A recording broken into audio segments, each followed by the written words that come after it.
Si tu regardes cette vidéo aujourd'hui, c'est que tu as probablement un bon produit. Tu as peut-être même une bonne offre.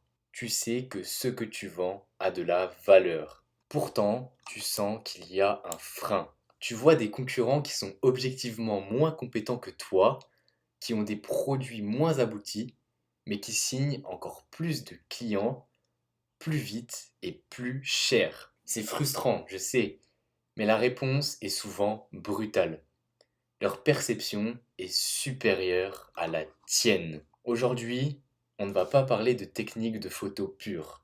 On ne va pas parler d'angle ou de retouche. On va parler de business. On va parler de l'actif le plus sous-estimé par 90% des entrepreneurs en ligne, leur crédibilité visuelle.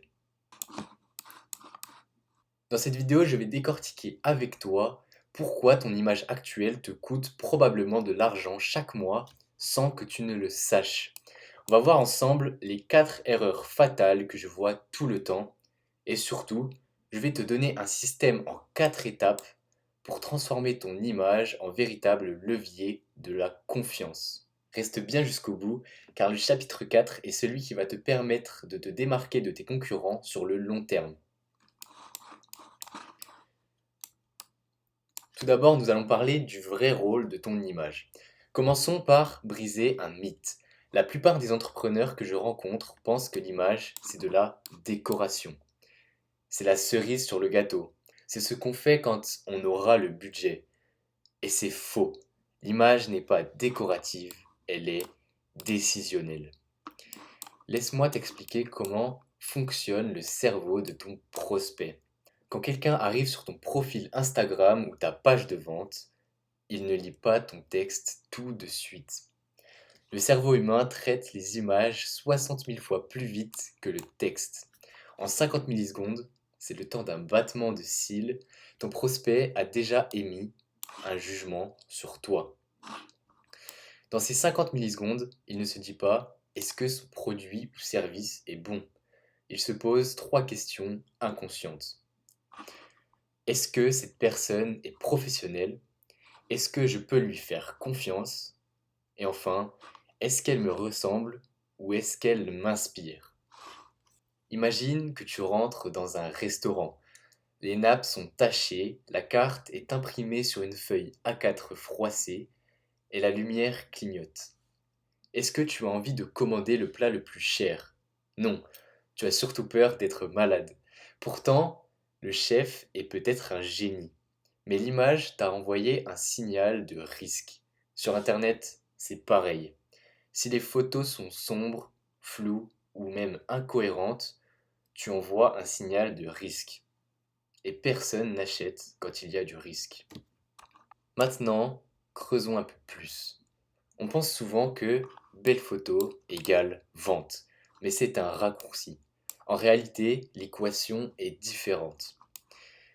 L'image n'influence pas directement la vente, elle influence la confiance, et c'est la confiance qui déclenche la vente. C'est ce qu'on appelle le biais de halo en psychologie. Si tu as une image soignée, premium et lumineuse, les gens vont automatiquement attribuer ces qualités à tes produits. Ils peuvent par exemple se dire, si son image est aussi soignée, son accompagnement doit être parfaitement structuré. Le problème, c'est ce mur. C'est le scepticisme. Aujourd'hui, tout le monde est coach, tout le monde est expert. Ton prospect est donc méfiant. Une image bas de gamme épaissit ce mur. Elle donne une raison à ton prospect de douter. Une image stratégique, au contraire, détruit ce mur. Elle valide ton statut d'expert avant même que tu n'aies ouvert la bouche. Prends l'exemple de deux coachs sportifs. Le coach A se filme avec son téléphone posé par terre, à contre-jour, et la chambre en bordel derrière. Le coach B a une image nette, un éclairage travaillé, une tenue professionnelle et un arrière-plan clean en rapport avec son activité. Même si elles disent exactement la même phrase, qui vas-tu écouter? Le coach B, parce que son image dit je maîtrise mon sujet. Le coach A dit je bricole. Et le business premium ne tolère pas le bricolage. Si tu as compris que l'image est un levier de confiance, voyons maintenant pourquoi la plupart échouent. J'ai identifié 4 erreurs massives. L'erreur numéro 1, c'est l'incohérence. C'est l'absence de direction artistique. Un jour, tu postes une photo en noir et blanc. Le lendemain, une photo saturée de couleurs. Et le surlendemain, un visuel canevas jaune fluo. Tout ça, c'est du bruit. Quand un prospect arrive sur ton feed, s'il ne comprend pas ton univers en 3 secondes, il part. L'incohérence fatigue le cerveau. Un branding fort, c'est un branding répétitif et stable. Ça permet de te rendre reconnaissable à chaque fois que le prospect tombe sur ton contenu. L'erreur numéro 2, c'est de penser que l'image est un bonus. Cette erreur est la plus dangereuse. Tu te dis, mon contenu est super intéressant. Ils vont passer outre la qualité de mes photos et de mes vidéos. Non, l'image agit comme un filtre. Si l'image n'est pas bonne, la porte reste fermée. Ton texte incroyable en description, personne ne le lira. Ta vidéo pleine de valeur, personne ne la regardera. L'image, c'est le ticket d'entrée pour avoir le droit d'être écouté. L'erreur numéro 3, c'est d'avoir des images qui ne racontent rien. Avoir de belles photos, mais qui sont vides de sens. Tu sais, ces photos de types qui regardent l'horizon ou qui tapent sur un ordinateur en souriant bêtement. Si ton image ne porte pas ton message, c'est juste de l'esthétique. Tu es entrepreneur, pas mannequin. Chaque image doit servir ton propos, montrer ton travail, ta méthode, tes résultats, ou même ton lifestyle s'il est cohérent avec ce que tu vends. L'erreur numéro 4, c'est la stagnation. C'est de ne jamais actualiser son image. Utiliser les mêmes photos de profil depuis 2022. Un business qui fonctionne est un business qui évolue. Si ton image est datée, on assume inconsciemment que tes méthodes le sont aussi. Actualiser son image, c'est montrer au marché, je suis toujours là, je suis actif et je suis au top de mon game. Bien sûr, tu peux réutiliser des vidéos ou des photos autant de fois que tu veux. C'est même un excellent moyen pour que tes prospects se souviennent de toi. Mais veille à toujours avoir des images assez récentes qui témoignent de ton évolution. Ok, donc on a vu les pièges. Maintenant, comment on construit une image d'autorité? Je vais te donner mon système en 4 principes. C'est exactement ce que j'applique pour moi et pour mes clients. Le principe numéro 1, c'est de penser système et pas photo isolée.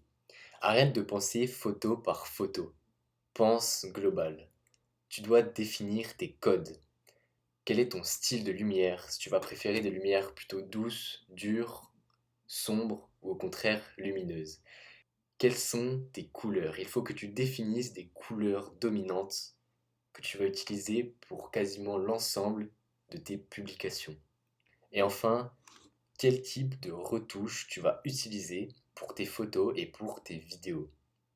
Tu peux préférer prendre des retouches plutôt contrastées, en noir et blanc, ou alors très saturées. Tous ces paramètres vont créer ta signature. On doit pouvoir reconnaître un de tes contenus sans même lire ton pseudo. Le principe numéro 2, une image égale un message. Avant de shooter, pose-toi cette question. Qu'est-ce que je veux faire ressentir? Est-ce que je veux plutôt paraître accessible? Dans ce cas-là, je souris, je fais des plans larges, avec une lumière douce et de belles couleurs chaudes. Ou est-ce que au contraire, je veux paraître plutôt expert et sérieux? Dans ce cas-là, on va regarder la caméra avec les bras croisés ou en pleine action, avec des lumières plus contrastées, plus sombres et peut-être même plus froides. Ne laisse jamais le hasard décider de l'émotion de ta marque personnelle. Le principe numéro 3, c'est de montrer la maîtrise et non l'ego. C'est la différence entre un influenceur et un entrepreneur. L'influenceur montre sa tête pour flatter son ego. L'entrepreneur montre sa tête pour incarner sa solution. Dans tes photos, mets-toi en scène en train de travailler, en train d'analyser, avec des clients, ou même dans un environnement qui valide ton expertise. Ta photo doit être une preuve sociale à elle seule. Le principe numéro 4, c'est de travailler sur le long terme. La crédibilité ne se construit pas avec un seul shooting tous les 2 ans. Les entrepreneurs crédibles pensent en flux continu. C'est pour ça que l'avenir du personal branding, ce n'est pas le shooting simple, c'est l'accompagnement régulier. Tu dois nourrir ta communauté avec des visuels frais constamment. C'est ce qui crée l'effet de familiarité et de confiance absolue. Pour conclure, retiens bien ceci. Ton image est la seule chose que tes clients voient avant même de te payer. Tu peux être le meilleur du monde dans ton domaine. Si ton image dit amateur, tu seras payé comme un amateur. Si ton image dit expert premium, tu seras payé comme un expert premium. C'est aussi simple que ça. Si tu es un entrepreneur ambitieux, que tu as une offre solide, mais que tu sais que ton image te freine, ne laisse pas ça traîner. On ne construit pas un empire sur des fondations visuelles bancales. Si tu veux aller plus loin, comprendre comment appliquer ça à ton business spécifiquement, n'hésite pas à m'envoyer un message sur mon compte Instagram. Je te ferai une analyse complète sur ce que tu dois améliorer en priorité gratuitement. C'était Clovis, prenez soin de votre image.